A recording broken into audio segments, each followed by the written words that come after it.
네, 오늘 이제 어버이 주일로 저희가 지키고 있습니다. 오늘 이제 주일 말씀을 통해서 먼저는 좀 우리 하늘 아버지 되시는 우리 하나님에 대해서 함께 나누고요. 또 복음 안에서 또 하늘 아버지를 동일한 하늘 아버지를 둔 가족된 형제된 성도들에 대해서 또 어떻게 서로를 대해야 되는지, 또 혹시 한 가족 한 몸된 성도들이 이 복음을 떠나 있을 때, 또 떠나려 할 때 어떻게 우리가 대해야 하는지 함께 살펴보려고 합니다. 그리고 이 복음을 근거해서 우리의 일상을 살아가는 또 우리의 가정에 우리 가족들을 또 어떻게 섬기며 또 살펴야 될지 한번 또 생각해 보도록 하겠습니다. 먼저는 1절에서 7절 말씀을 저희가 살필 텐데요.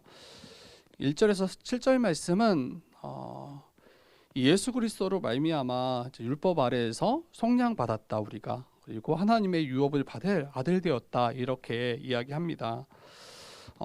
우리가 어떻게 하나님의 자녀 되었는지, 그리고 하나님을 어떻게 아빠 아버지로 부르게 되었는지, 그리고 그 의미가 무엇인지 한번 살피려고 합니다. 우리가 이제 기도할 때 늘 우리 사랑하는 아버지, 하늘 아버지, 은혜가 풍성하신 아버지, 우리가 하나님을 우리가 부를 때 이 아버지라는 표현을 우리가 자주 사용하죠. 그리고 오늘 말씀 보니까 이제 아빠 아버지라고 또 부를 수 있다라고 이야기합니다. 이 아빠 아버지라는 말은 이제 아람어로 이제 아버지라는 표현을 이제 애칭하는 거예요. 그래서 친근하게 하나님을 나의 아빠 아버지라고 부를 수 있는 존재, 그게 바로 이제 교회이고 신자인 거죠. 저와 여러분들이 이제 하나님을 이렇게 아빠 아버지로 부를 수 있는 거죠. 근데 그 아버지 되시는 하나님이 어떤 분이십니까? 만왕의 왕이세요. 모든 만물을 창조하시고 다스리시는 그 아버지, 그 하나님. 어떻게 그분을 우리가 이렇게 친근하게 나의 아버지라고 부를 수 있게 되었습니까? 유대인들 입장에서는 이건 상상하기 힘든 그런 이야기예요. 유대인들은 하나님의 이름조차도 쉽게 부를 수 없고, 그분을 향해서 아버지라고 부르는 것은 그분이 우리를 창조하셨다라는 것은 믿지만, 그를 친근하게 아버지라고 부르는 것은 굉장히 어려웠고 쉽지 않은 이야기이고 상상하기조차 힘든 일이었습니다.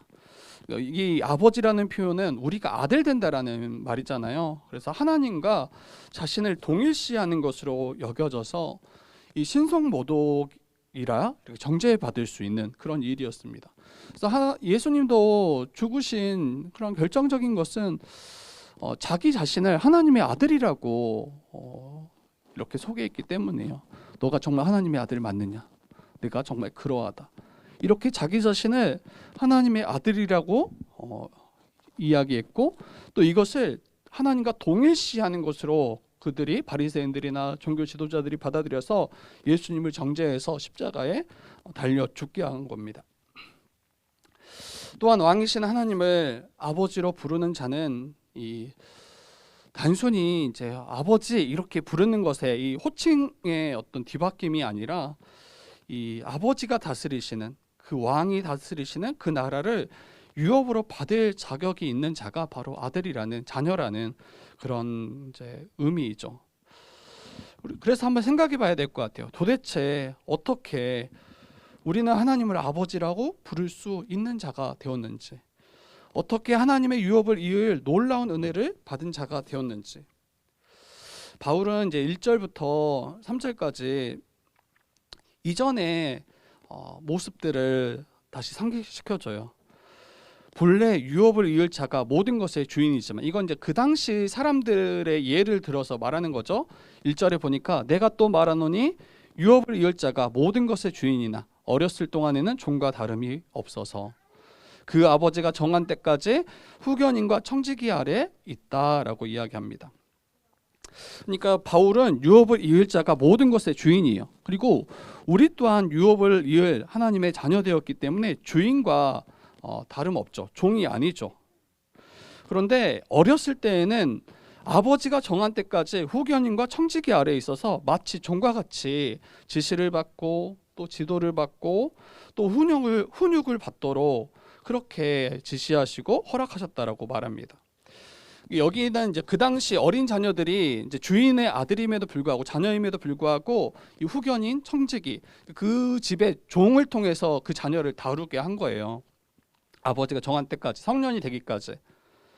그런데 이와 같이 우리도 신자들도 성도들도 서 있다라고 이야기하는 거예요. 어떤 부분에서 이와 같다라고 이야기합니까? 성도된 자들도 어린아이와 같았을 때, 이건 이제 믿음이 있기 전이죠. 예수를 알기 전, 예수를 주와 그리스도로 알기 전에 이 세상의 초등학문 아래에 있어서 종노릇하던 자였음을 이야기합니다. 아버지가 정한 때가 이르기 전까지. 이게 믿음이 오기 전에 그리스도를 알고 믿기 전에는 이와 같이 종되었다라고 이야기하는 거예요. 그리고 믿음이 온 후로는 더 이상 종될 필요가 없다라고 이야기하는 거예요. 종되었을 때는 율법이 끄는 대로 이제 끌려다녔죠. 율법이 계속 우리에게 명령하고. 그런데 그 율법을 애써 힘써 지키지만 지킬 수 없어서 또 이제 훈계받고 정죄받는, 이게 본래 이제 신자되었던 우리의 이전의 모습이었던 거죠. 율법을 따라 살지 못할 때 정죄받을 수밖에 없고 훈계받을 수밖에 없고, 그게 이제 어렸을 때의 모습인 거예요. 그리고 여기 이제 초등학문이라고 이야기하거든요. 4장 3절에 보니까 이와 같이 우리도 어렸을 때 이 세상의 초등학문 아래에 있어서 종노릇하였더니, 넓게 보면 이제 뭐 율법주의와 다 연결돼요. 율법주의와 연결되고, 이 세상의 초등학문이라고 할 때 이 세상에 이제 그 기초 원리를 이야기하는 단어이기도 합니다. 이 단어가. 초등학문은 율법만을 말하지 않고 더 큰 개념으로 좀 이해하면 좋을 것 같아요. 그 당시 그 시대를 지배하는 세상의 어떤 원리, 또 지식, 또 어떤 이제 자연 숭배, 뭐 물, 공기, 뭐 땅, 이런 여러 가지 이런 자연적인 것들을 이제 숭배하고 그것을 원리 삼아서 살아가는 모습들. 뭐 약간 풍수지리 뭐 이런 거 있잖아요. 다 이게 이런 게 이제 그것과 연결되는 거죠. 철학들, 또 원시 종교들, 이 모든 거의 그 근본은 자신의 힘으로, 자기의 힘으로 하나님께 나아가려고 하는 그 모든 시도와 그런 모든 방식을 말합니다. 이 초등학문 아래에서 이제 종되어서 그것을 따라 살아갔던 자들이 본래 우리였죠. 그런데 아버지이신 하나님께서 정하신 때가 딱 이를 자, 그 때가 찾아 하나님께서는 우리를, 종되었던 우리를 다시 자녀 삼기 위해서, 다시 아들 되게 하시기 위해서 어떻게 행하셨습니까? 그 아들, 하나님의 아들이신 예수 그리스도를 보내셔서 여자에게 나게 하시고 율법 아래 나게 하셔서 우리를 속량하시고 우리로 아들의 명분을 얻게 하셨다라고 이야기합니다. 우리 한번 같이 말씀 읽어봅시다. 우리 4절 5절 한번 같이 한 목소리로 읽어보도록 하겠습니다. 4절 5절입니다. 시작. 때가 참에 하나님이 그 아들을 보내사 여자에게서 나게 하시고 율법 아래에 나게 하신 것은 율법 아래에 있는 자들을 속량하시고 우리로 아들의 명분을 얻게 하려 하심이라. 아멘. 네, 여기서 이 때가 찼다. 그래서 하나님이 정하신 그 때가 찼을 때 하나님은 우리를 죄에서 또 율법 아래에서 또 이 세상의 초등학문, 우리가 종되었던 이 초등학문 아래에 있던 우리를 건지시기 위해서 자기의 아들을, 예수 그리스도를 이 땅 가운데 보내셨어요. 그리고 보내실 때 어떤 모습으로 보내셨는가? 여자에게서 나게 하셨고 또 율법 아래 나게 하셨다라고 이야기합니다. 이러할 때 5절의 말씀처럼 율법 아래에서 종되었던 우리를 속량하시는 거예요. 값주고 사셔서 우리를 다시 자녀 삼으시고 다시 그 자녀에 합당하게 살아가도록 바꾸시는 거죠. 아들의 명분을 얻게 하시는 거죠. 그러면 이거 몇 가지만 간단하게 한번 살펴봅시다. 먼저 이 우리를 속량하시기 위해서 하나님께서 어떤 일을 행하셨는가? 또 예수께서 어떻게 오셔야 했는가? 먼저는 하나님께서 그 아들을 보내셔야만 우리가 우리의 죄와 또 모든 율법에 그리고 모든 이 세상의 초등학문 아래에서 이 자유함을 얻습니다. 그리고 하나님의 자녀됨을, 우리 명분을 얻습니다. 그래서 하나님께서 그 아들을 먼저 보내셔야 돼요. 근데 그 아들이라고 이야기할 때 예수 그리스도를 가리키지만 또 예수께서 하나님이심을 또 가리키는 표현이에요. 그래서 아까도 잠깐 이야기했죠. 하나님의 아들이라는 이 표현 본래는 아무에게나 쓸 수 있는 단어가 아니에요. 이 호칭이 아니에요. 이 단어를 잘못 사용했을 때는 신성모독이라고 도리어 정죄받기 쉬운 그런 호칭이죠. 그런데 여러분, 이 동물을 우리가 비유할 때 소의 그런 새끼는 송아지예요. 그리고 말의 새끼는 망아지예요. 그리고 사람의 자식은 사람이에요. 이처럼 누군가의 아들 또 누군가의 자녀, 누군가의 이런 씨라면 그 존재를 그대로 받아서 이야기할 수 있는 거죠. 그래서 하나님께서 하나님의 아들을 보내셨다는 것은 무엇을 말합니까? 예수께서 하나님의 아들이시며 그가 하나님이심을 보여주는 표현이에요. 그래서 하나님이신 예수께서 이 땅 가운데 오셔야만이 우리가 우리의 모든 죄로부터 속량받을 수 있는 거죠. 왜 예수께서 친히 이 땅 가운데, 하나님이신 예수께서 친히 이 땅 가운데 오셔야 했는지, 만약 예수께서 인간으로만 하나님이 아니신 인간으로만 이 땅 가운데 오셨더라면 아무리 예수께서 무죄하시다고 할지라도 예수님의 그 생명값으로는 한 사람의 생명값만 담당할 수 있는 거예요. 우리 예수께서 모든 인류를, 그를 믿는 모든 인류를 구원하셨잖아요. 근데 예수께서 그냥 한 인간으로만 오셨더라면 그의 죽음은 다른 사람 한 사람의 그 구원의 값 정도밖에 되지 않는 거죠. 그래서 예수님께서 그분의 생명값으로, 하나님이신 예수께서 친히 십자가에 달려 죽으시고 우리를 위해서 그 생명값을 지불하심으로 모든 사람의 죄의 값을 담당하실 수 있는 충분한 그릇이 되셔야 했기 때문에, 충분한 용량을 가지셔야 했기 때문에 예수께서는, 하나님이신 그 예수께서 친히 인간으로 오신 겁니다. 예수께서 십자가에서 죄인들의 죄를 대속하심으로 그를 믿는 모든 자의 죄를 속량하실 수 있게 된 거죠. 그래서 은혜예요. 하나님이 일단 보내시지 않았더라면 이것도 불가능한 것이고, 하나님이신 예수께서 이 땅 가운데 오시지 않았더라면 이것도 우리의 죄는 여전히 있을 것이고, 뿐만 아니라 예수께서 좀 화려하게 오시면 안 돼요. 예전 때 막 뭐 전설이라고 해야 될까요? 예전 때 뭐 이렇게 전해오는 그런 이야기들을 보면 어때요? 뭐 알에서 나거나 아니면 하늘에서 뭐 이렇게 내려온다거나, 아니면 좀 평범치 않게 좀 화려하게 이 땅 가운데 오셔서 내가 그다, 내가 하나님이다, 내가 메시아다, 이렇게 좀 오시면 안 돼요? 근데 예수께서는 이 땅 가운데 오실 때 가장 낮고 낮은 그 자리에, 그리고 정말 뭐 왕족으로 오신 것도 아니에요. 물론 다윗의 자손이지만 그 당시 요셉과 마리아는 그냥 평민이잖아요. 다윗의 자손이지만. 그래서 지금 어디에 이제 머무를 곳이 없어가지고 도리어 이제 이 동물들이 거하는 그런 우리에서 나셨던 그 예수 그리스도, 근데 그 여자에게서 나셨습니다. 예수께서는 마리아에게서로부터 출생하셨죠. 인간 어머니 마리아에게서. 이 말은 예수께서 완전한 하나님이시지만 또 100% 완전한 인간으로 이 땅 가운데 오셔야 했음을 말하는 거예요. 만약에 뭐 알에서 나셨거나 아니면 인간 아닌 다른 무엇으로부터 이 땅 가운데 오셨더라면 그분을, 예수님을 인간이라고 말할 수 있을까요? 그렇지 않죠. 분명한 인간이셔야 했고 인간으로만 오셔야 했어요. 왜냐하면 사람의 죄는 사람으로만 지불할 수 있기 때문이에요. 우리가 범죄했는데, 내가 범죄했는데, 인간이 범죄했는데 다른 그 어떤 것으로 그 인간의 죄의 값을, 생명의 값을 대신할 수 없는 거죠. 값이 맞지 않은 거예요. 내가 누군가를 크게 해해서 죄를 범했는데 동물로 그것을 대신한다라는 게 값이 맞지 않아요. 물론은 우리가 할 수 없기 때문에 큰 범죄를 행하거나 누군가를 혹 살해했을 때 그 값을 다 지불할 수 없기 때문에 형량을 살거나 뭐 때로 물질로 보상하기도 합니다. 그런데 그게 괜찮아서가 아니에요. 할 수 없기 때문에. 온전히 이 죄의 값이 다 지불된 게 아니죠. 본래는 자기의 생명값으로만 누군가를 죽였다라면 그가 죽어야 되는 거예요. 그와 같이. 근데 예수께서 어때요? 완전한 인간으로 오셔서 우리의 죄의 값을 대신 짊어지심으로 동물 제사로 결코 할 수 없었던, 동물 제사로 결코 속죄할 수 없었던 그 모든 속죄를 대신 담당하신 것입니다.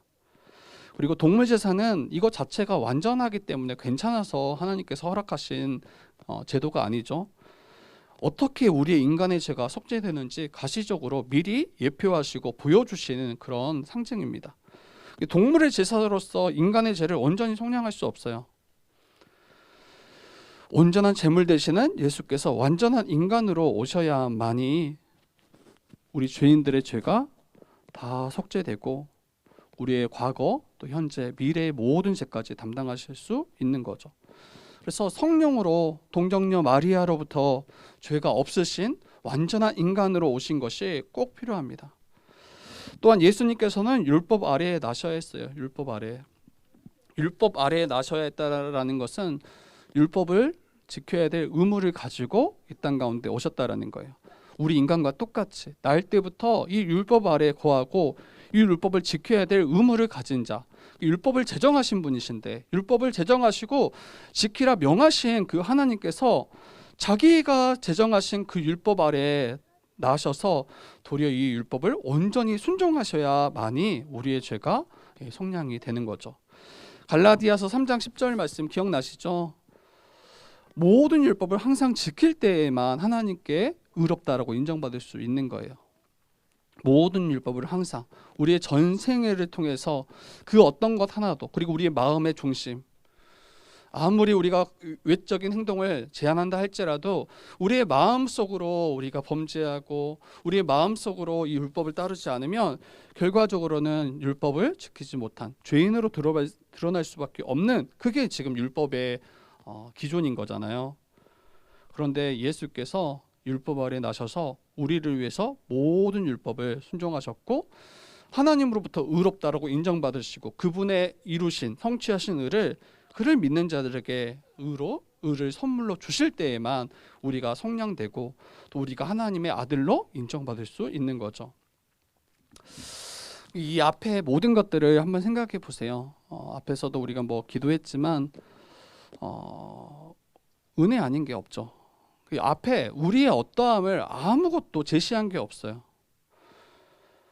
우리가 어떻게 이 죄에서 속량되고 또 율법 아래 종되었던 우리가 어떻게 자녀 되었습니까?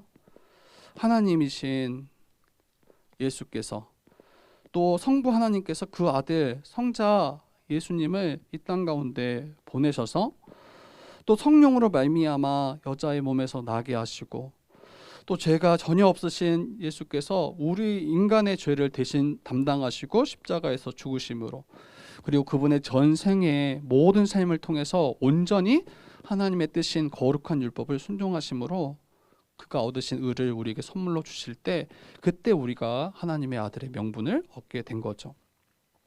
너무 큰 은혜예요. 너무 큰 은혜예요. 가장 큰 것을 우리는 이미 받은 자가 바로 신자입니다. 그리고 우리는 이제 하나님을 아빠, 아버지라고 부를 수 있게 된 거죠. 가장 높으신 그 주님, 만물을 창조하시고 다스리시는 그 주님을 나의 아버지라고 그렇게 우리가 친근하게 부를 수 있는 존재, 그리고 그분의 모든 유업을 다 이을 받을 존재가 바로 신자요 교회입니다. 여러분, 하나님께서 그 아들을 보내셔서 여자에게서 나게 하시고 율법 아래에 나게 하심으로 우리 율법 아래에 있는 자들을 속량하셨다라고 이야기했어요. 그리고 그 모든 그 아들의 명분을 우리가 얻게 하셨다라고 이야기했어요. 그리고 성령 이제 6절에 보면 너희가 아들임으로 하나님이 그 아들의 영을 우리 마음 가운데 보내셔서 아들의 영, 그 성령을 우리에게 보내셔서 아빠 아버지라고 부르게 하셨느니라, 이렇게 말씀하고 있습니다. 이 아들의 영은 그리스도의 영이죠. 본래 성령의 여러 별명이 있어요. 하나님의 영, 아들의 영, 그리스도의 영, 진리의 영. 이 성령을 우리가 소개하고 이야기할 때 여러 그런 이제 호칭들이 있는데 여기에서는 아들의 영으로 성령님을 우리 말씀하고 있죠. 그래서 성령을 받은 자만이 어때요? 하나님을 아빠, 아버지라고 부를 수 있어요. 다른 그 어떤 자도 하나님께 담대하게 아빠라, 아버지라 이렇게 부를 수 있는 존재가 전혀 없습니다. 오직 성령 받은 자만이, 오직 성령 하나님을 받은 자만이 하나님을 아빠, 아버지라고 부를 수 있어요. 다시 한번 정리합시다. 우리가 괜찮아서 우리를 자녀 삼아 주신 게 아니죠. 우리가 인정받을 만해서 우리를 자녀 삼아 주신 게 아니에요. 우리가 주를 위해서 열심히 있고, 또 우리가 주를 위해서 성실히 섬기고, 또 교회를 위해서 뭔가 우리가 했기 때문에 우리를 자녀로 부르신 게 아니에요. 성부 하나님께서 종되었던 우리를 긍휼히 여기시고 자유를 주시기 위해서 그 아들을 보내주셨기 때문에, 또 아들의 영이신 성령을 우리에게 보내주셨기 때문에 우리가 자녀 되었습니다. 그렇기 때문에 저와 여러분은, 그리고 교회는, 성도는 더 이상 종이 아니에요. 종처럼 하나님 앞에 설 필요가 없어요. 단순히 하나님과 친밀한 관계로 회복이 아니라 아까 말씀드렸던 것처럼 하나님 나라를, 그 모든 그 복된 나라를 다 이을 상속자 되었음을 말합니다.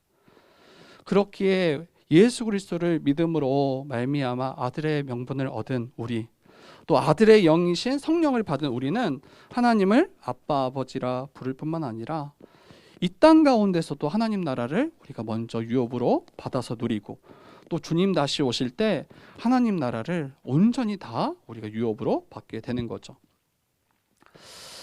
이제 바울이 이걸 먼저 이야기한 후에 이야기해요.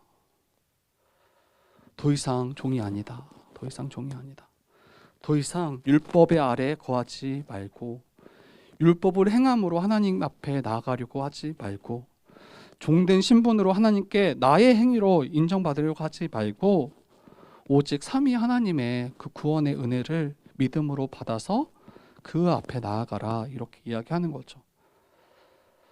헌금, 봉사, 우리 예배, 찬양, 많은 우리 신자로서 해야 될 어떤 의무라고 해야 될까요? 또 이런 행위들이 있어요. 그것 자체가 나쁘지 않고 반드시 또 꼭 교회를 위해서 필요한 것들이에요.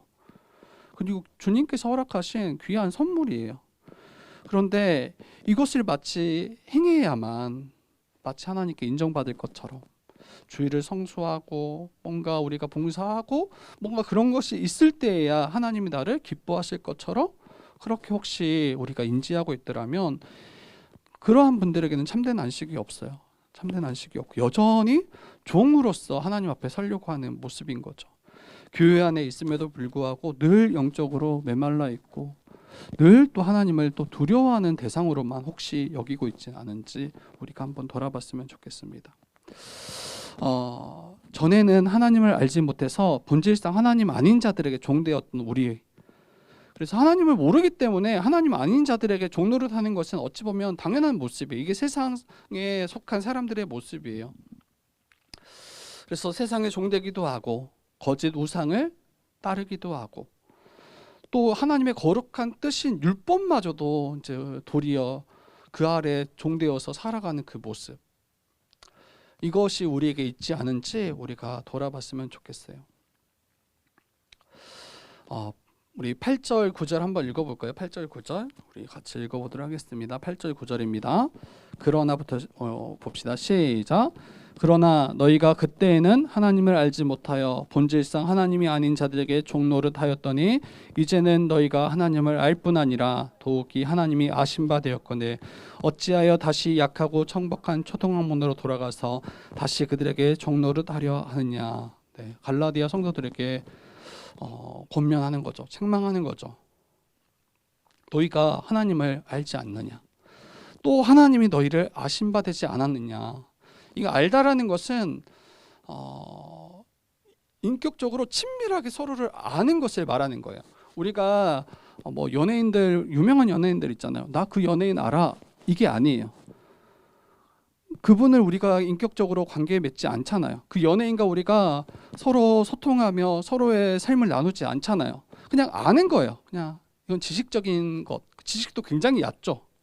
그냥 뭔가를 통해서만 우리가 소식이 들려졌을 때 우리가 알아가는 것, 이 정도에 그치지만 여기서 말하는 아는 것은 마치 남편이 아내를 아는 것처럼, 아내가 남편을 아는 것처럼, 아버지가 자녀를 아는 것처럼, 제가 선의를 아는 것처럼, 이렇게 굉장히 친밀하고 깊이 알아가는 것을 말하는 거예요. 이거는 굉장히 끈끈하고 서로가 서로를 알고 교제하고 소통하는, 이게 바로 여기서 아는 거예요.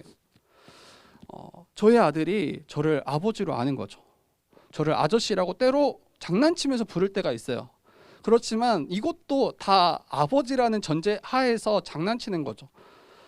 여러분, 아버지가 자녀를 알고 자녀가 아버지를 알듯이 제 아들도 또 저도 서로가 압니다. 그리고 그가 그랬던 길로 혹 걸어갈 때 어때요?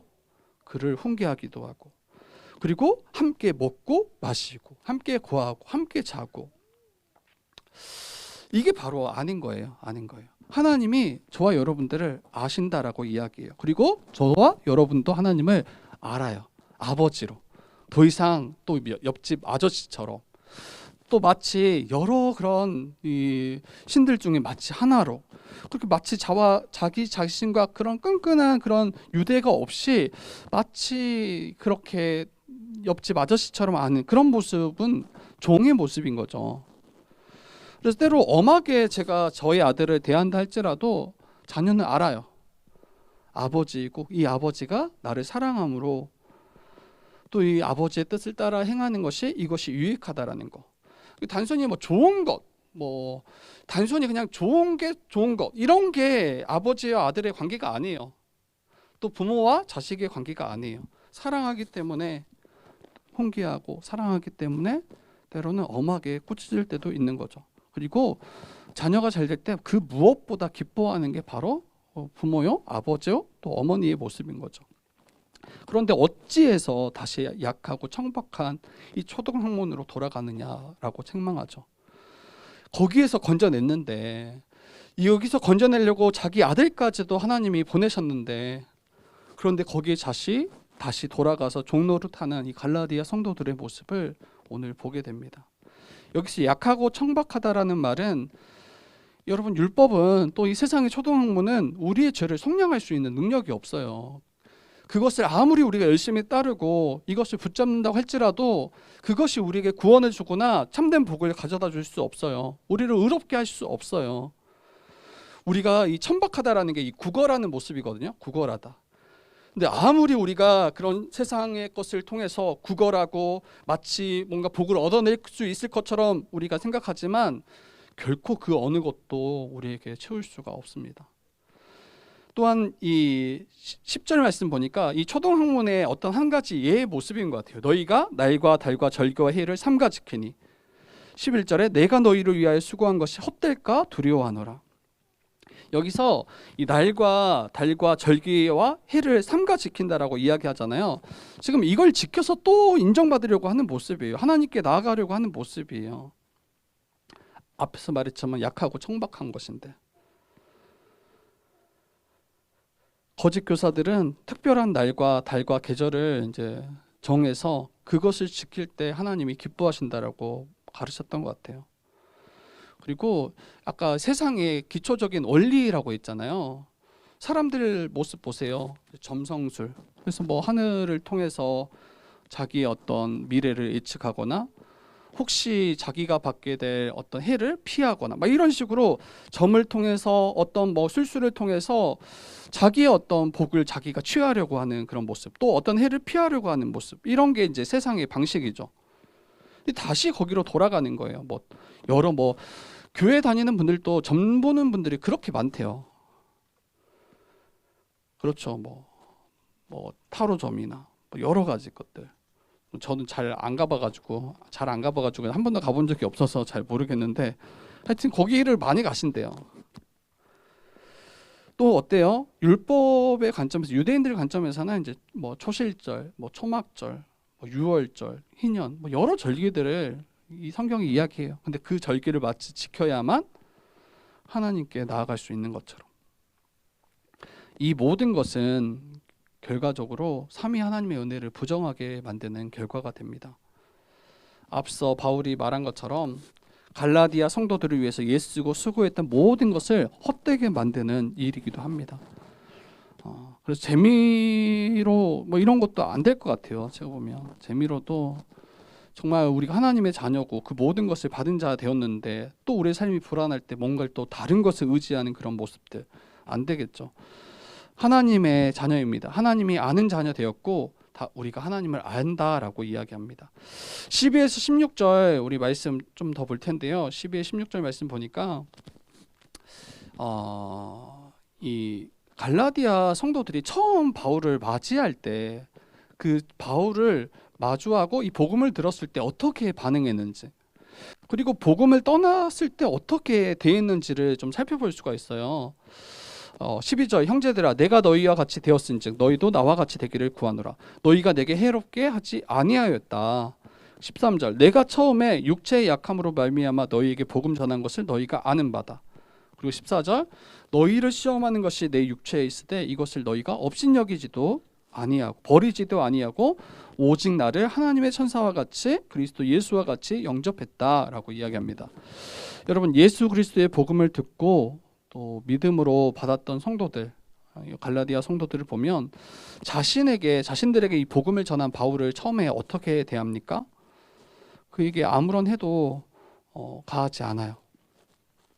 그리고 이 복음을 전하고 들었을 때 아마 바울이 어떤 불쾌감을 주는 그런 육체의 질병을 가지고 있었던 것 같아요. 처음 갈라디아 성도들에게 복음을 전할 때. 그런데 그런 불쾌감을 줄 만한 것이 바울이 가지고 있음에도 불구하고 그 육체의 약함에도 불구하고 갈라디아 성도들이 바울을 미워하지 않았어요. 그리고 무시하지도 않았어요. 업신여기지도 않았어요. 그를 내어 쫓지도 않았어요. 도리어 하나님의 천사와 같이 그리스도 예수와 같이 영접했다라고 이야기합니다. 이 복음에 동의가 됐을 때요. 이게 복음이 얼마나 놀라운지, 이것이 우리에게 참된 복과 참된 하나님 나라를 유업으로 받는다라는 것을 동의되었을 때 그때는 이와 같이 대합니다. 그래서 믿음으로 말미암아 하나님의 자녀된 성도들은 그 복음을 전하여 준 바울을 하나님과 같이 또 예수 그리스도와 같이 영접하고 그를 위해서 큰 희생도 치르는 것을 마다하지 않아요. 뒤에 말씀 보니까 15절에 내가 너희에게 증언하노니 너희가 할 수만 있었더라면 너희의 눈이라도 빼어 나에게 주었으리라. 이렇게 이야기해요. 이 복음을 받아들이고 바울을 영접한 성도들은 바울에게 대해서 자기 눈까지도 빼어서 주는 것을 마다하지 않은, 뭐 실제 빼어줬겠어요. 근데 그 정도까지 여겼다라는 거예요. 그 정도까지. 여러분 그런데 반대로 16절 보니까 내가 너희에게 참된 말을 함으로 원수가 되었느냐 그런즉. 갈라디아 성도들이 복음을 떠나 있을 때, 이 다른 복음을 따를 때 어때요? 어떻게 반응합니까? 참된 말을 바울이 하고 있음에도 불구하고 복음을 전하고 있음에도 불구하고 도리어 원수되는 일을 보게 됩니다. 그래서 갈라디아 성도들이 바울을 대하는 태도가 180도 달라졌습니다. 처음에는 하나님의 천사로 여기고 예수 그리스도와 같이 영접했던 성도들, 근데 그들이 복음을 떠나자 그 복음을 전하는 바울을 도리어 원수로 여기고 그를 대적하고 또 그를 업신여기는 모습을 보게 되는 거죠. 이게 이제 오늘 전체 흐름상 어떻게 연결되는가 생각할 때 이 바울이 복음 전함으로 하나님의 자녀 되었잖아요. 아들의 명분을 얻게 되고 이게 놀라운 복음을 이제 받게 됐잖아요. 그때 처음 받아들일 때는 그들이 굉장히 바울을 환대하고 또 받아들이고, 그렇지만 그렇지 않을 때는 도리어 완전히 그 모든 좋은 관계들이 다 깨어지는 그런 모습들. 그래서 오늘날 교회에서 이와 같은 모습들도 때로 보게 돼요. 복음을 전하고 가르치는 이들이 이제 참된 복음을 전할 때 이걸 받아들일 때 기쁨으로 그들을 영접하고 또 그를 위해서 자기의 귀한 것까지도 아끼지 않고 내어주는, 그리고 아깝지 않게 여기는 그런 모습들. 근데 그 모습이 그러면 그 복음을 전했던 자가 정말 괜찮아서 그랬냐? 그렇지 않다라는 거예요. 불쾌하게 하는 그런 약점들이 있음에도 불구하고 그것을 도리어 그 약점을 삼아서 그를 해하지 않고 긍휼히 여겨서 그 약점을 보완할 수 있도록 성도들이 할 수 있는 만큼 할 수 있는 대로 힘껏 그를 돕고 또 감당할 수 있도록 섬기는 그 모습들을 보게 되는 거죠. 저도 약간 이게 많이 와닿았던 게 뭐냐면, 제가 이제 이 말씀 보면서 제게 뭔가 이렇게 자랑할 만한 그런 모습들이 많이 있나? 뭔가 인정받을 만한 그런 모습들이 우리 지체들을 통해 지체들로부터 그렇게 받을 만한 게 있나? 많이 없어요. 갈수록 이제 나이는 먹어가고 계속 배는 나아가고 아직 탈모는 없어요. 아직 탈모는 없지만 근데 약간 이제 또 몸도 조금씩 아프고 막 그러잖아요. 그러면 굉장히 어떤 분들은 이제 여기에 대해서 이제 걱정을 하시겠지만, 다들 걱정하시겠지만 이것을 불쾌하게 생각하거나 괜찮지 않다라고 이제 도리어 이야기할 수 있는 거죠. 그리고 많은 교회들은 이 목사님에 대해서 이제 목사님이나 말씀을 이제 전하는 그런 사역자들에 대해서 불만을 가질 때 여지없이 이제 거절하고 귀 기울이지 않고 무시하고 또 내어 쫓기까지 하는 모습들을 봐요 실제로. 그런데 이게 이제 단순히 그냥 목사님께 잘해라 이런 게 아니라 그 근본을 보면 복음을 떠나 있을 때라는 거예요. 복음을 떠나 있을 때. 성도들이 복음을 떠나 있고 그 복음을 따르지 않을 때 그 복음을 전하는 일을 어떻게 대하냐는 거예요. 이게 한 가지 여기에 모습인 것 같아요.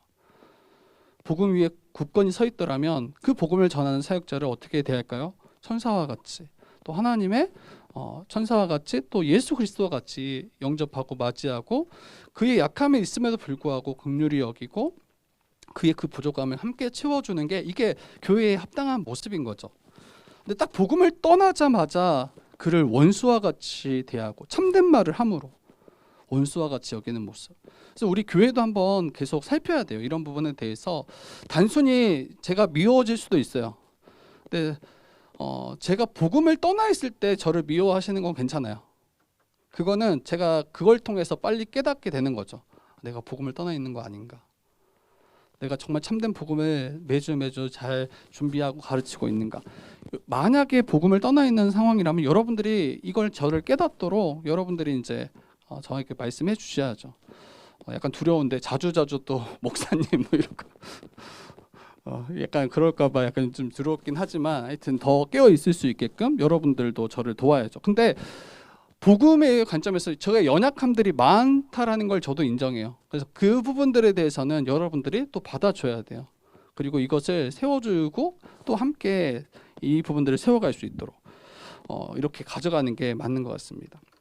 근데 오늘 하여튼 목회자들이나 가르치는 이들이 교회적으로 권위가 다 무너져 있어요. 대부분 성도들로부터 뭐 사랑받지 못하고 또 성도들로부터 귀하게 여김받지 못하는 그런 일들이 너무 많아요. 너무 많아요. 크게 문제가 되지 않음에도 불구하고 문제 삼고 불쾌하게 여기는 것을 보게 돼요. 어떤 이제 목사님이 새벽 기도에 나오시다가 이 깜깜하니까 넘어지신 거예요. 그래서 다리 한쪽을 이제 크게 다치셔서 기부스를 하신 거예요. 근데 이제 많은 성도들이 덕이 안 된다. 아니 기도하려고 교회를 섬기려고 나왔는데 그러다가 이제 다쳤잖아요. 그런데 덕이 안 되고 어떻게 목사가 다칠 수 있냐. 이제 그러면서 이제 도리어 이제 목사님을 내어 쫓게 되는, 그게 결정적인 이유는 아니었겠지만 여러 가지를 다 문제 삼는 거예요. 근데 요거를 여러분들 하여튼 잘 생각해 보세요. 복음을 전하고 가르치는 자들도 자기 자신을 잘 살펴야 돼요. 내가 참된 복음을 전함에도 불구하고, 우리가 참된 복음을 가르침에도 불구하고 업신여긴다라면 이거는 교회가 지금 복음을 떠나 있는 상황일 수 있다. 그런데 만약에 목회자가 복음을 떠나서 성도들이 거기에 대해서 반응하는 거라면 이거는 이제 목회자가 진지하게 자기 자신을 돌아보고 또 복음 앞에 서야 되는 그 일들이 있는 거죠. 우리 마지막 단락만을 살피고 오늘 말씀을 정리하도록 하겠습니다. 그래서 여러분, 이거 말하기 전에 이거 정리를 좀 해야 될 것 같아요. 여러분, 한 아버지를 둔 이 신자들은, 성도들은 함께 복음 안에 있을 때 참된 교제를 나눌 수 있는 거예요. 정말 서로 깊이 사랑하고 성도의 지체의 약점이 있음에도 불구하고 단순히 이건 목회자만의 이야기가 아니에요. 서로가 서로에게 말씀으로 권면할 수 있잖아요. 서로가 서로에게 말씀으로 서로 피차 가르칠 수 있잖아요. 근데 그때 상대가 복음에 바로 서 있지 않을 때 도리어 이것을 업신여겨요. 너가 뭔데 나를 가르치느냐, 뭐 이렇게 여기거나 거기에 대해서 이제 적대하거나 도리어 이렇게 말씀으로 권면하는 이들을 이제 업신여기는 모습들이 일어날 수 있는 거예요. 근데 우리가 이제 단순히 그냥 나의 어떠함을 또 자랑하기 위해서 그렇게 권면하고 또 지체들을 살피는 거는 이거는 이제 잘못된 거겠지만, 이러한 복음에 대해서 어떻게 반응하는가, 또 서로가 서로를 어떻게 대하는가, 이걸 통해서 우리가 복음에 바로 서 있는지 또 그렇지 않은지도 함께 살펴볼 수 있고, 한 아버지를 둔 우리 성도라면, 신자라면 서로를 천사와 같이 또 그리스도와 같이 여기는 것이, 그래서 그들의 필요를 함께 돌보고 채우는 것이 너무 바람직하고 이게 복음 위에 서 있는 합당한 모습임을 또 살필 수 있습니다. 그리고 우리 17절부터 20절 말씀 볼 텐데요. 여러분, 교회는 성도들이 이 복음에 떠나 있을 때, 그리고 이제 복음 앞에 바로 서지 못할 때 그들이 다시 회복하도록 그리스도의 형상을 이루기까지 정말 힘쓰고 애써야 되는 그런 공동체가 바로 교회입니다. 17절 말씀 보니까 그들이 너희에게 대하여 열심내는 것은 좋은 뜻이 아니다. 오직 너희를 이간시켜 너희로 그들에게 대하여 열심을 내려 내게 하려 함이다 라고 이야기합니다. 거짓 교사들이, 거짓 형제들이 성도들에게 굉장히 열심을 내요. 그러니까 여기 안에서도 마찬가지예요. 혹시 제가 거짓 교사라면 여러분들에게 내가 열심을 낼 수 있는 거예요. 왜? 여러분들을 잘 열심을 내서 여러분들을 뭔가 섬기고 돌봄으로 그들을 나의 종 삼기 위해서 그렇게 할 수 있는 거예요. 근데 그게 복음에 합당하지 않음에도 불구하고 그들에게 뭔가 잘 대하고 그들을 위하고, 근데 이게 좋은 뜻이 아니라고 이야기해요. 17절에 너희를 이간시켜서 너희로 그들에게 대해서 열심을 내도록, 바울과 성도들 사이를 이간시킨 거예요. 그래서 그들로 본래 바울과 친밀한 교제 가운데 있던 그 친밀함을 다 무너뜨리고 자신들에게만 열심히 내도록 하게 하는 것, 이게 이제 거짓 교사들의, 거짓 형제들의 모습입니다. 그리고 18절 보니까 좋은 일에 대해서 열심으로 사모함을 받으면 내가 너희를 대하였을 때뿐만 아니라 언제든지 좋다. 이것도 지금 오해가 되니까 이렇게 말하는 것 같아요. 어때요? 지금 바울 너가 시기해서 지금 거짓 형제들과 지금 갈라디아 성도들이 그렇게 친밀하게 지금 잘 교제하고 있지 않냐? 너가 시기해서 지금 너희가 이렇게 말하는 거 아니냐? 도리어 이렇게 오해받고 있는 상황인 것 같아요. 바울은 또 이야기하죠. 정말 좋은 일에 열심을 내고 사모함을 받았더라면 나는 언제든지 좋다. 언제든지 좋다. 이런 오해들이 있는 것 같아요. 이런 오해들이. 여러분,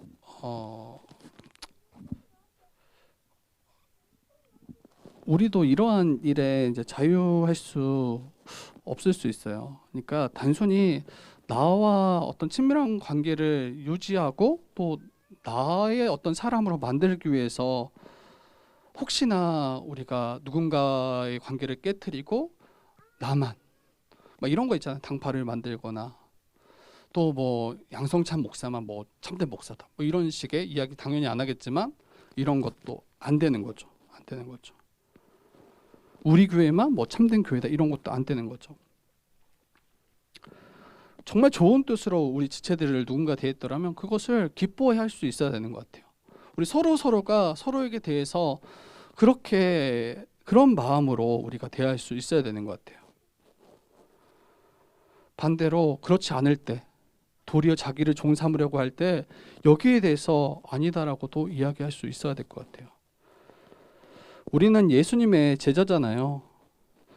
그리고 우리가 힘써야 될 것도 모든 성도들이 자기 자신을 따르는 자로 세우는 것이 아니라 주님을 따르는 자로 세우는 것, 이것을 기뻐하는 것.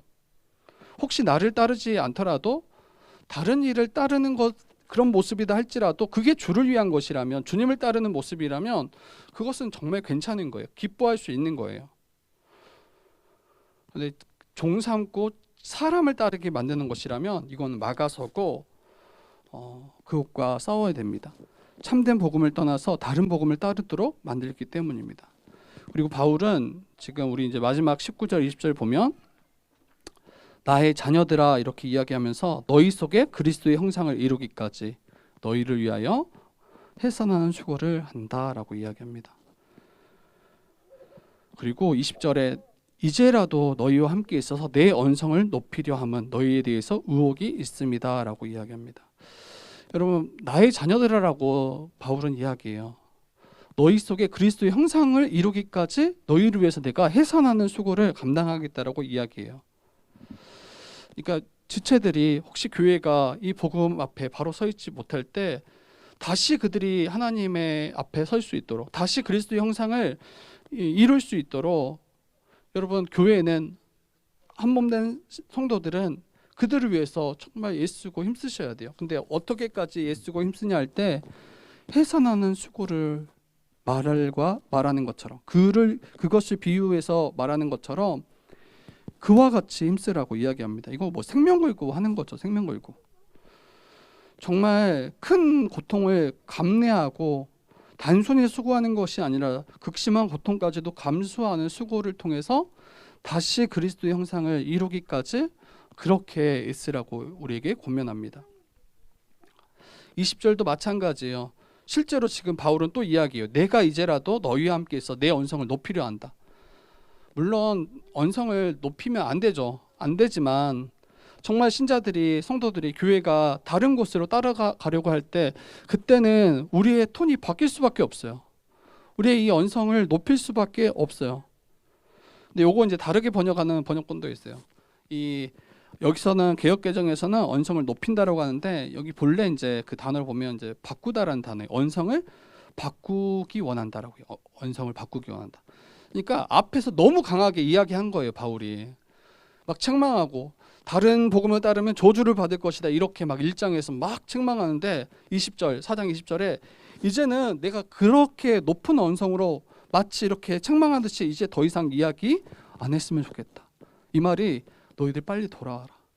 그리고 이제는 차분하게 정말 온유하게 너희들과 이야기하고 싶다. 이렇게도 20절이 해석이 되기도 합니다. 한마디로 톤을 높이든 톤을 낮추든 바울이 원하는 건 뭡니까? 돌이키라는 거예요. 더 이상 종이 아니라 자녀로 살아가라는 거예요. 이게 바로 우리에게도 말씀하시는 겁니다. 네, 오늘 이제 말씀을 정리하고 마치도록 하겠습니다. 말씀을 정리하고 마칠 텐데요. 여러분, 오늘 다시 우리 어버이 주일이에요. 어버이 주일인데 제가 이제 여러분과 함께 이 말씀을 나누는 것은 이제 먼저는 하나님이 우리의 아버지 되심이 얼마나 큰 은혜인지를 좀 잘 우리가 알았으면 좋겠다. 그리고 이게 얼마나 큰 복을 우리가 받은 것인지 알았으면 좋겠다라고 생각했어요. 때로는 우리가 여러 가지 문제들을 마주하고 굉장히 곤란하고 난처하고 어렵고 힘들 때가 많아요. 근데 제가 이제 그런 비슷한 상황에 놓였을 때 이 말씀 연구하면서 그게 진짜 아무것도 아니다라는 것을 실제로 경험했어요. 정말 방금 전까지만 해도 죽겠다. 너무 힘들다. 이렇게 이야기했다가 이 말씀을 이제 제가 딱 준비하고 또 연구할 때 이렇게 받네요. 다 받은 거예요. 그리고 이제 이 갈라디아 4장 말씀하고 연계돼서 원래 로마서 8장 말씀이 비슷하거든요. 근데 거기에서 마지막에 뭐라고 하냐면 사망이라도 그 어떤 것도 하나님의 사랑에서, 그리스도의 사랑에서 우리를 끊을 수 없다라고 이야기를 해요. 그래서 삼위 하나님을 통해서 받은 그 은혜가 이미 우리에게 주어졌는데 우리 앞에 있는 그 몇 가지의 문제가, 내가 정말 죽겠다라고 하는 그 문제가 우리가 정말 낙심할 만한 일인가? 정말 우리를 고통케 할 만한 일인가? 그렇지 않더라고요. 그리고 단순히 아들 삼아 주신 게 아니라 아들 삼아서 모든 유업을 이윽도록 그런 존재가 바로 우리인데, 지금 눈앞에 있는 몇 가지 우리가 얻지 못했다고 해서, 누리지 못한다고 해서 불평하는 게 이게 말이 되나? 아버지가 회장님인데, 아버지가 모든 만물을 창조하시고 다스리신 우리 주님이신데 지금 눈앞에 있는 그거 몇 가지 때문에 이렇게까지 내가 낙심하고 원망할 만하나? 라는 생각이 들더라고요.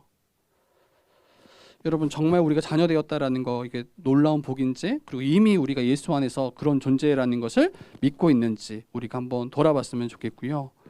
그리고 어떤 고통케 하는 그 문제라 할지라도 주 안에서 아무런 문제가 되지 않는다라는 거. 우리의 어떤 건강의 문제일 수도 있고, 또 물질의 문제일 수도 있고, 또 관계의 문제일 수도 있고, 이런 일에 하루하루 뭔가 휘둘리지 않았으면 좋겠어요. 그리고 이것을 온전히 붙잡을 때 다시 종으로 돌아가지 않아요. 이제 우리의 삶을 우리가 붙잡지 않고 이 복음을 붙잡지 않을 때 다시 이제 종 되려는 모습들이 일어날 거예요. 하나님이 아닌 예수 그리스도의 십자가가 아닌 다른 것을 붙잡고 헛되게 이 복음을 헛되게 만드는 일들을 따르게 될 것입니다. 예수 안에서 우리가 정말 복음만을 온전히 붙잡고 나아가는 우리가 되길 원하고요. 그리고 예수 안에서 한 아버지로 둔 성도는 서로 복음 안에서 교제하고 서로를 귀하게 여긴다라는 거, 예수님과 같이 여기고 참된 사랑으로 교제한다라는 거, 이게 바로 교회요 신자라는 것을 우리가 기억했으면 좋겠어요. 여러분, 하나님을 아버지로 두면 하나님께 우리 효도해야죠. 그 십계명 뭐예요? 부모를 공경하라. 그게 하나님의 뜻이잖아요. 그리고 성령을 받은 신자는 이제 그 말씀을 따라 행할 수 있는 존재가 되었잖아요. 완전하진 않더라도. 그럼 하나님을 가장 우리가 하나님께 효도하는 게 뭘까요? 저는 우애하는 거라고 생각해요. 우리 부모님들이 늘 말하는 거. 성찬아, 뭐 누구야? 꼭 마지막까지 하시는 말씀 있잖아요. 동생이랑 형제들이랑 우애하라. 우애하라. 여러분, 우리 하나님도 마찬가지일 것 같아요. 이 복음 안에 함께 거할 때 여러분 우리는 우애하고 서로가 깊이 사랑하고 한 몸으로 우리가 서로 여기며 살아갈 수 있는 거죠. 형제된 자를 더 사랑하고 형제된 우리 한 몸 된 지체들을 더 우리가 서로 존귀하게 여기는 그런 모습. 이게 하나님이 또 기뻐하시는 하나의 모습이겠다라는 생각이 듭니다. 그리고 우리에게 허락하신 그 세상의 부모, 또 우리 형제들 있잖아요. 그들과도 마찬가지인 것 같아요. 그들과 가장 우리가 화목하기 위해서는 또 이 복음을 빼놓고 이야기할 수 없을 것 같아요. 우리가 언제 정말 부모를 정말 참으로 사랑할 수 있을까요? 참으로 우리가 어떻게 효도할 수 있을까요? 복음 안에 있을 때 가능한 것 같아요. 단순히 어떤 외적인 몇 가지를 우리가 부모에게 뭔가 드리고 그렇게 마음을 나누는 이 정도가 아니라 정말 부모를 우리가 사랑하고 또 위한다라면 주 안에서 그들의 영혼이 잘 되도록, 또 주 안에서 함께 교제하는 것이 무엇인지 알도록, 그게 어찌 보면 화목으로 나아가는 지름길이겠죠. 다른 것이 아니라. 저도 이번 주에 이제 시간이 막 넉넉하지 않았어요. 시골 내려가서 부모님 찾아뵙고 같이 교제하고, 근데 너무 좋더라고요. 너무 좋더라고. 오랜만에 만나는 것도 있지만 또 주 안에서 함께 부모님이 다 믿음 안에 계시고 또 저희도 저희 가정도 믿음 안에 있고 함께 교제하는 게 너무 복되다. 너무 감사하다. 그리고 또 여전히 저는 그냥 아들이구나라는 생각을 했어요. 아들이구나. 가서 드리는 거 없이 크게 받아만 오더라고요. 이게 또 부모의 마음이구나. 이게 아버지의 마음이구나. 어머니의 마음이구나. 이렇게 생각이 되더라고요. 그리고 하나님의 은혜로 아들된 교회는 여러분 다른 복음을 따르고 거짓 형제들을 따르는 자들이 혹 있더라면 주 안에서 품어야 합니다. 주 안에서 자녀로 여겨주고, 그리고 우리를 구원하시기 위해서 십자가에서 물과 피를 쏟으셔서 구원하셨던 것처럼, 마치 해산의 수고를 다 하셨던 것처럼 우리 또한 한 몸 내 형제들을 그리스도 형상에 이루기까지 그런 해산의 수고를 감당해야 돼요. 이거는 정말 단순히 수고하는 게 아니에요. 죽기까지 하는 거예요. 죽기까지. 그리고 정말 일쓰고 힘쓰는 거예요. 그때 그들이 또 돌아올 수 있는 그 길이 또 은혜 가운데 열리게 되겠죠. 그래서 복음을 또 다시 들려주고 또 알려주고 또 그 복음 앞에 설 수 있도록 우리가 힘쓰는, 때로는 언성을 높이기도 또 낮추기도 하겠지만 어떤 의혹이 있더라면 서로 권면하고 또 돌이킬 수 있도록 우리가 힘쓰고 그렇게 한 몸으로 계속 한 가족으로 계속 세워져가는 우리 주의 뜻교회 모든 성도 되기를 주님의 이름으로 부탁드립니다. 네.